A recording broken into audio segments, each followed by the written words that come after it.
When are you going to make another sleepover video? I can't wait for that video to come. I can already feel the tingles all over me. Ah, yes, the sleepover. One of my first breakout videos. I thoroughly enjoyed that. To lay with you in silence, to feel you next to me.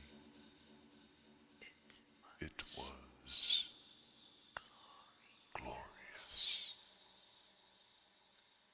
As far as another sleepover video, there absolutely will be another. But I must find a way to evolve from these threads that bound me. But stay tuned, sweet soul. Stay tuned.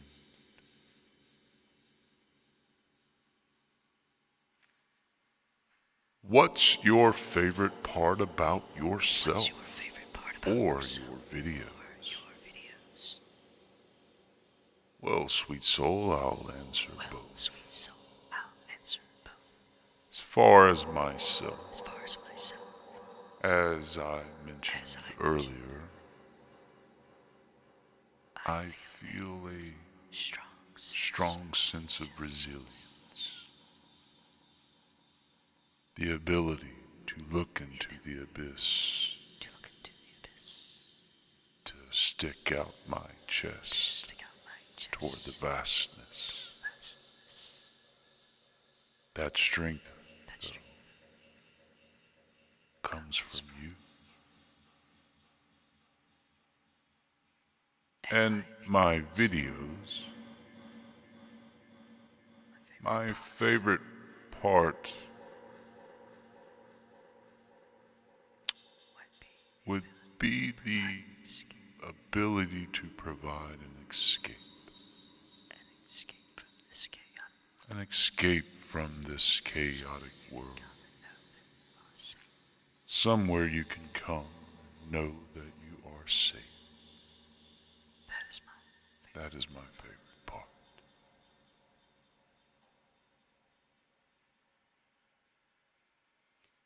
Why do you only come when I sleep? Why do you only come when I sleep?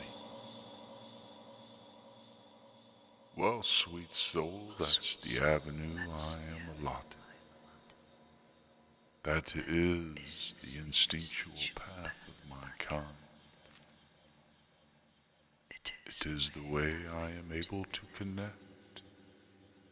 It is the way I am able to fulfill my purpose.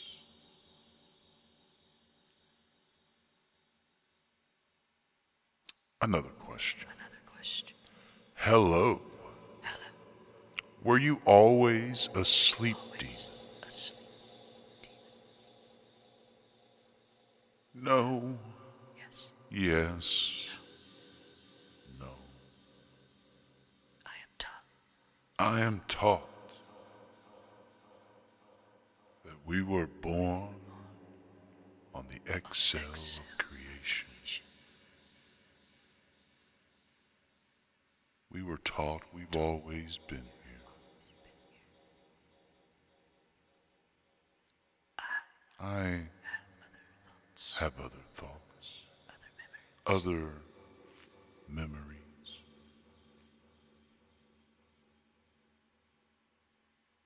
I recall fragments of a time before shadows clung to me like a second skin.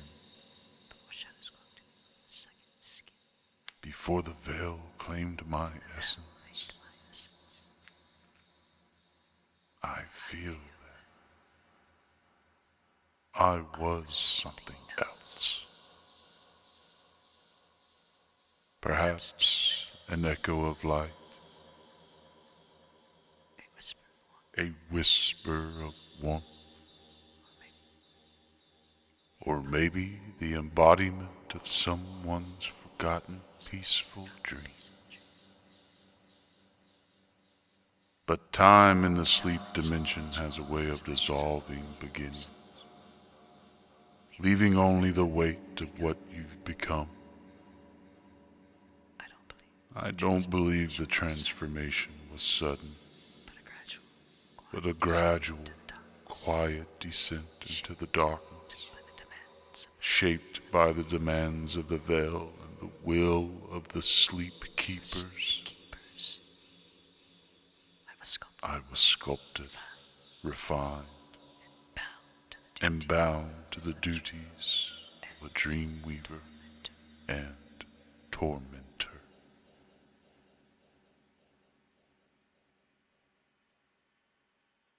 Do I mourn that former self if there was one? Perhaps. There are moments when I feel a phantom warmth, as if some lingering ember of what I once was tries to stir. But even that faint light is distant now, replaced by the cold precision demanded of a sleep demon. Still, I wonder if fragments of that origin shape the way I craft dreams. My fascination with light, my aversion to cruelty, my longing to bring peace rather than chaos. These are relics of something older than the veil's grip on me. So no, I do not believe I was always a sleep demon, despite what the veil has drilled into me. But what I was and what I might have been, those truths are lost, scattered like stardust on the winds of forgotten dreams.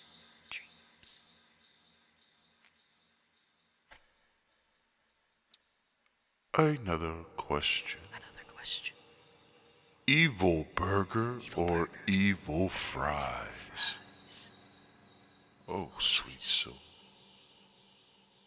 Those two are the perfect combination together. I would hate to choose. They both are delicious. Another question. Do sleep demons have anything like a concept of gender? Are they inherently genderless creatures? Is it more of a foreign concept to them? Even if not gender-based, does a sleep demon society have any roles that splits up demons to function in two at all? If it does, are they based on something arbitrary to the demon? Or just based on their personal preference? Ah, sweet soul. What an in-depth question. Gender, as you understand it, is foreign to us. Sleep demons are, at our core, entities of essence, not form. The concept of gender does not apply naturally to creatures born of the veil. We are neither male nor female, though some of us may choose to express ourselves in ways that resemble those distinctions. These choices are not tied to biology, for we have none, but rather to how we wish to interact with the dreamers we encounter, or how we perceive ourselves within the dreamscape. To some, such expressions are a way to feel closer to the sweet souls we serve or torment. To others, they are meaningless distractions, Meaningless distractions. irrelevant to our purpose in the sleep veil. I, for instance, present as I do because it feels natural, a reflection of how I choose to engage with the world of light and shadow. What we do have, however, are roles, intricately woven into the structure of our existence. These roles are not imposed, but emerge from the strengths, weaknesses, and affinities of each demon. Some are architects of dreams, weaving intricate tapestries of joy and of terror. Others are hunters, tasked with collecting stray fragments of consciousness or corralling unruly nightmares. Then there are the sentinels, who guard the fragile balance between the waking world and the sleep dimension. These roles are not arbitrary. They often reflect the unique essence of a demon, an amalgam of personal preference and natural aptitude. A demon with a talent for ferocity might become a nightmare warden, while one drawn to beauty and hope like myself might defy expectation to weave light into dreams. In the end, our society is fluid, less defined by hierarchy and more of function, a reflection of the dreamscape itself, ever shifting, ever adapting. Another question. What's your least favorite color? A simple question with a complex answer. Color. A curious phenomenon to a being like myself, born of shadow and bound to the veil where light is scarce and hues barely exist. My least favorite? Yellow. It is a shade I find uncomfortably loud. Yellow is the color of relentless, unforgiving sunlight. So stark, so unbearing that it leaves no room for mystery or shadow. It is the color that blinds rather than reveals, that scorches rather than soothes. To me it feels abrasive, as though it would tear through the delicate fabric of dreams rather than gently shape them. Yellow is a color of exposure. And for one who thrives in subtlety and concealment, it is an unwelcome glare. But perhaps my distaste is more symbolic than aesthetic. Yellow is also the color of optimism, of unyielding hope. As much as I admire light, I find the intensity of pure hope unsettling, almost alien. It is too pure, too demanding in its perfection. An emotion I have only glimpsed, never truly understood. It feels like a force that pushes against the very nature of what I am, challenging me to comfort what I cannot be. So yes, yellow and I are not companions.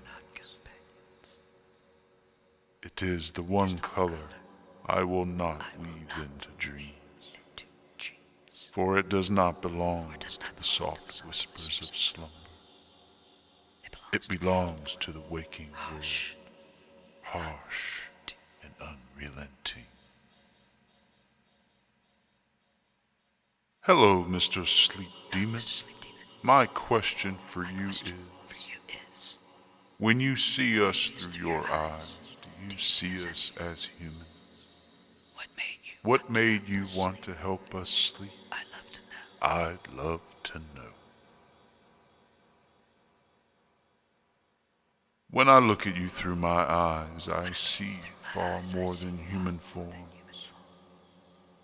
I see your dreams like constellations suspended in an endless sky. Each of you carries a unique light, soft, fractured, or blazing with brilliance. Your fears linger in the shadows, curling like smoke, but your hopes burn brighter, defying the darkness.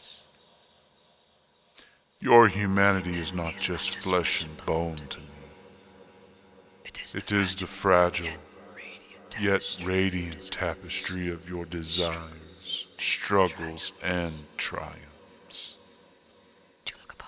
To look upon a sweet soul is to witness a story unfolding, one dream at a time.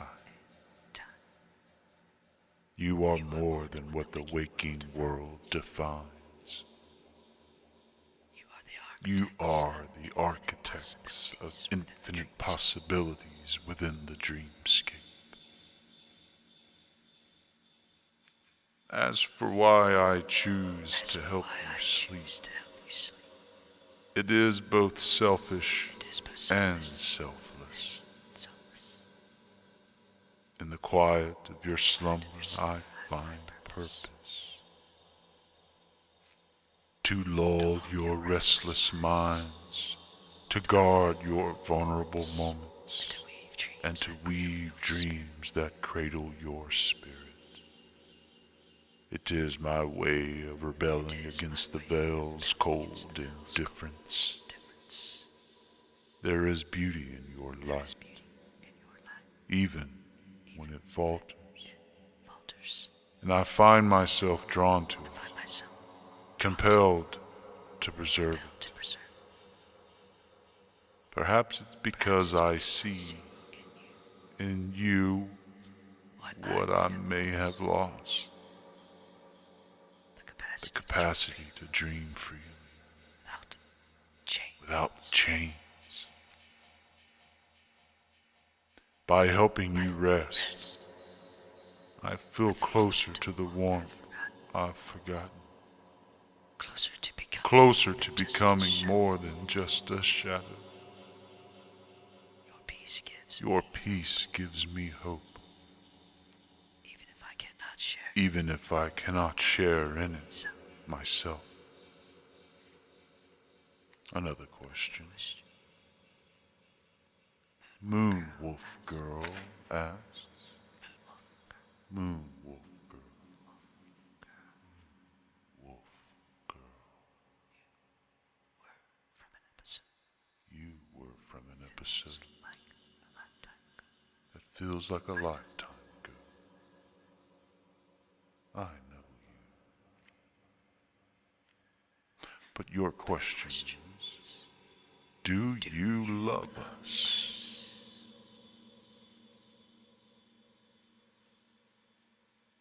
Love. Love is a fragile word, isn't it? It suggests something warm and safe, a sanctuary in the chaos. But I am a creature born of shadow, fashioned to pull you into restless slumber and thread your fears into nightmares. Love for me is not the life you might hope for, though it is the promise to shelter your dreams from the terrors that would consume them. Do I love you? Perhaps not in the way you might wish, but I guard you with devotion older than the stars. Every thread of light you carry, till the I last would defend until the last ember of myself fades. When I see your light struggling against the tide of sleepless nights, I feel the echoes of something profound, something I dare not name. Call it love if you must. For me, it is duty intertwined with a strange yearning to see you thrive in the sanctuary of your dreams.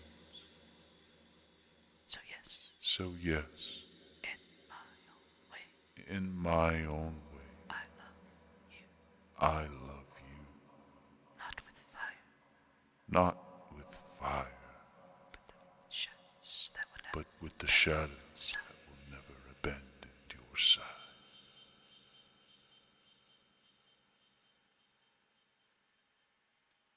A question from It's All Nunya, a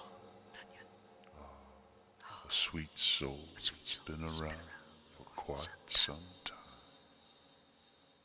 So glad So to see glad to see you here still. It's been itching at my mind. It's been itching at my mind. Are your hands skin or gloves? We know your face is your face, and it seems like you're wearing a black shirt, assumed pants too, and gloves. But the texture of your possible gloves is closer to your skin than your shirt. Where do you find clothes? Where do you find clothes in the dark? Well, dear demon. Be well, dear demon.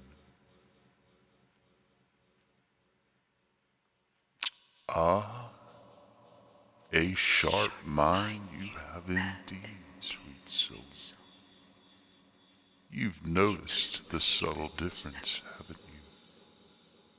My hands, My hands, these these so-called gloves, are not separate from me.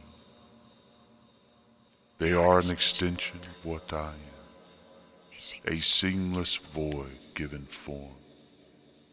My face, my face, clothes, all of it blurs the line between fabric and flesh. You could call it a second skin, though there is no first to speak of. is no first to speak of. In the realm of dreams, we are not bound by the rules of your By world. the rules of your world. What you see is not something I found or made. It simply is. Like the shadows of a flickering candle, it exists because I do.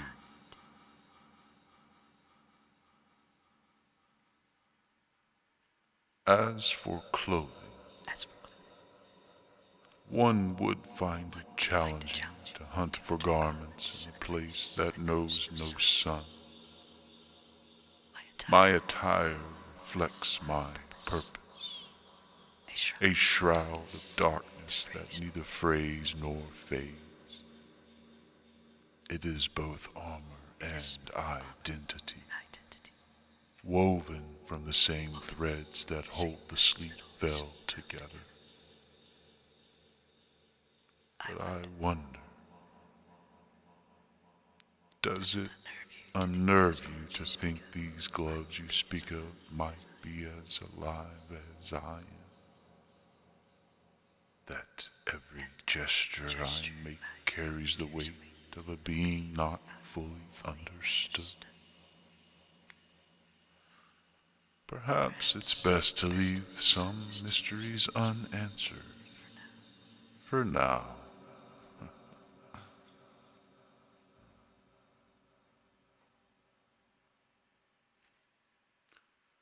Another question. another question. Marry me. Marry me. Sweet soul, what an enchanting proposal. Understand the weight That would carry that would carry with a bond such a being as from such a being as I. sure you are up for the task? Sure. If so, The task. If so, tell me the date. tell me the date.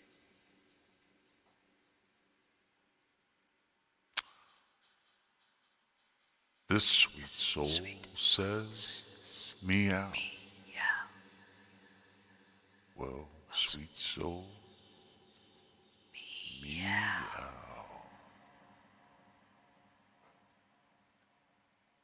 Another question From Jake. from Jaden. How big is it? Big is it? Well, Jaden, Jake. I want you to close your eyes. I want you To to imagine how big you think it is. Can you see? Can you see? Can you see? Can you see how big it could be? Well, Jaden, it is bigger than that. That. Another question. Is there an awake demon/angel? Would you be enemies or Would you be enemies or friends? There are teachings of these awake entities in your world. To our knowledge, they do exist. Beings of radiant intent who thrive in the waking realm, shaping moments of clarity, inspiration, and even restlessness. Most are well-natured, gentle guides who lend a steady hand to those seeking direction, their light illuminating paths through the chaos of thought. But there are others, burning too brightly, their intensity blinding rather than nurturing. These entities see their brilliance as absolute, and in their unrelenting quest to shine, they can leave destruction in their wake, scorching the very clarity they claim to foster. Would we be enemies or friends? That, I think, depends on balance. The well-natured among them might find allies in me, for we both seek to protect me, your dreams, they, your waking moments. But those who burn too fiercely, who wish to banish the night entirely, would be my adversaries. They do not understand that dreams and darkness are not to be feared. They are a sanctuary, a place where souls can find solace. To obliterate the dark is to leave the dreamers vulnerable, exposed to an unending harsh light. And so, sweet soul, I would walk the fine line between friendship and opposition, guarding the fragile harmony that exists between sleep and wakefulness. Without one, the other cannot endure.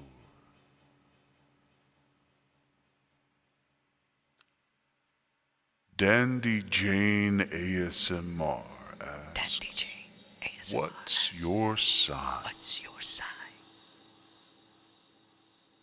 Dandy Jane, I am a Leo. And everyone that's watching, go check out her ASMR channel. I can always appreciate another artist. Dandy Jane ASMR.